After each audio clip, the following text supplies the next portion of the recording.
বৰষুণ দি আছে এইটো বৰষুণ নহয় দেই আশীৰ্বাদ শান্তি আশীৰ্বাদত শান্তি আৰু আমি ভাবিছিলো বহুত দিন হল হয়তো কতবা বহুত ময়লা চয়লা থাকিছে এইটো একদম একবারে চাপা খরচা কম হল আমার গম পাইছে ইমান খরচা কৰিব লগা আছিল ইয়াৰ ইমান চাপা চুপা এতিয়া শান্তি মাৰি শেষ চাপা হৈ গল হয় না শান্তি খৰচা কম হৈ গল আমাৰ এতিয়া আৰু ইমান খৰচা কৰিব লগা নাই চাফা কৰি দিছে সবজি বাৰখিনি যি ময়লা আছে ঠিক আছে তো এতিয়া আমি বিপিএফ দল হিচাপে আমি আপোনালোকৰ ওচৰত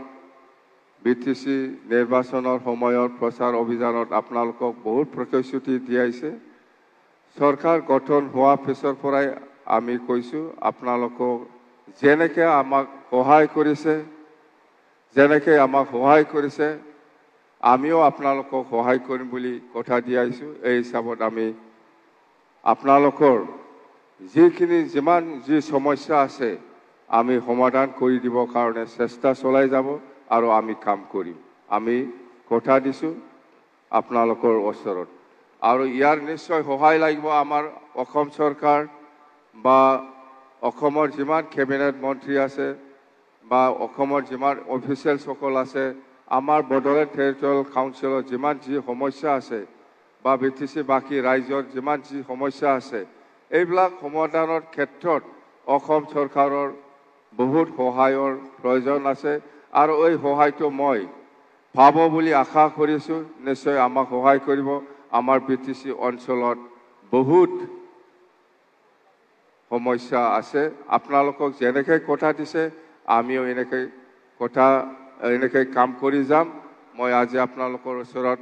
প্ৰতিশ্ৰুতি দিছে আপোনালোকেও আমাক সহায় কৰক আপোনালোকে যেনেকে বিচাৰিছে আমিও কাম কৰিব পাৰিম এইখিনি কথা কৈছো আৰু আমাৰ অপজিশনই হওক বা ৰুলিংতে থাকক যিমান এমচিএলএ বা ইএম সকল আছে আমাৰ বিটিসি চৰকাৰ চলোৱা সময়ত নিশ্চয় আমি সকলোৰে সহায় সহযোগিতা পাব বুলি মই কামনা কৰিছো আৰু বিশেষ কৰি অসমৰ আমাৰ চিফ মিনিষ্টাৰ ডাঙৰীয়া ডক্টৰ হিমন্ত বিশ্ব শৰ্মা ডাঙৰীয়াই আমাক নিশ্চয় সহায় কৰিব বড়োলেণ্ড বাকি ৰাজ্যৰ কাৰণে যিখিনি আমি আশা কৰি পেলাই কাম কৰিবলৈ হাতত লৈছে ইয়াৰ সমাধানৰ ক্ষেত্ৰত নিশ্চয় আমাক সহায় কৰিবলৈ মই কামনা কৰিছো